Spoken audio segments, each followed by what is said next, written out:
I don't know how my father got started in golf, but he used to caddy at Galen Hall.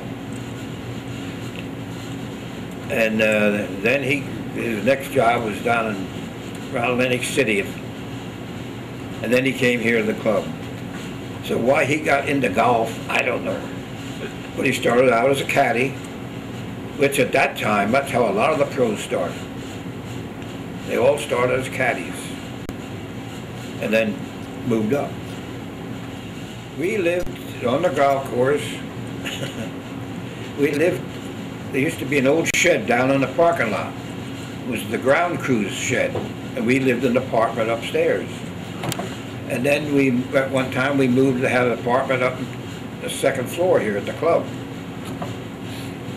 And then while there was a house, an old farmhouse down near the driveway, we lived in that too for a while. We came here in 22. I was born in 21. And we lived on the course here. And the first I remember is my father made clubs for me, one club. And I started swinging a club when I was a year and a half old. But I really didn't start to play until I was about 10. And so I've been playing for 80 years. Well, I think my big help was playing in the high school team, and which is a great way to start because you're playing with all different other kids. And of course, I got my first start. I won the state amateur high school champion 3 years in a row. Okay. And so that was a start then. I don't know. No, I never even gave a thought of going anywhere else. Okay. I played mostly local. Okay. Well, like I said, I played in the the Philadelphia Amateur. Mm-hmm. I played in the state amateur.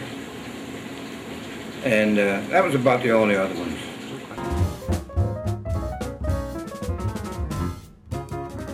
I don't know why. Okay. I don't know why, whether you had to be invited or, I have no idea, but I never played in any of those. Okay. I was in the 9th Naval District out in Chicago. Okay. Which I was lucky. I got out there and never left it. Okay. Happened. I don't know how it happened, but I was stationed in Chicago, and that's when they had the professional tournament out in Chicago. Can't think of the name of it now.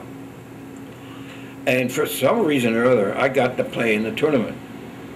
While you were stationed out there? Well, I was stationed out there. I have taped today, I don't remember. So my mother brought my clubs out, and I teed it up and played. And I hadn't been playing for about 2 or 3 years. So it wasn't very good.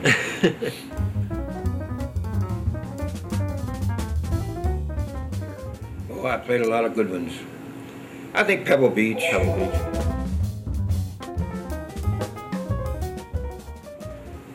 Well, Hogan. I used to love Hogan. I like his idea on the golf, how he worked on it. And planned everything out in the golf course. He really planned ahead.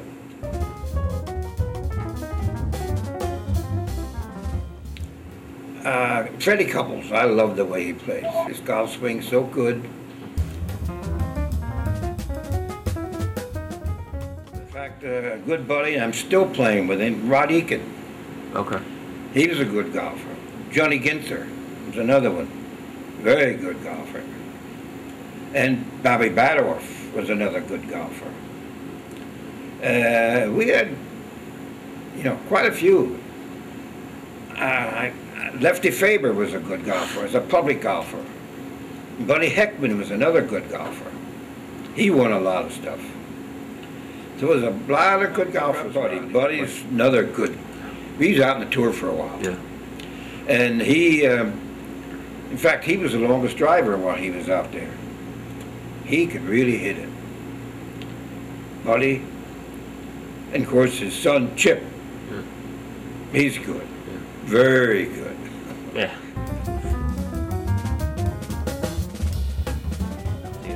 He was a super iron player. Well, look how many tournaments he won there in a row. Yeah. He was a great guy, good guy. Henry Poe, too, was down at the Reading Country Club. He was down there for years. And he become pretty high in the PGA. He was not that good a player, but all right, but he was still good.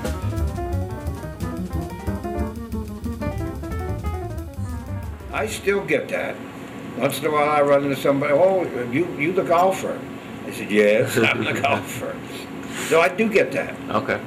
And it's sort of rewarding, I mean, to have him come up and say that. Sure. So happy to be in the golf business. I love working at the golf shop.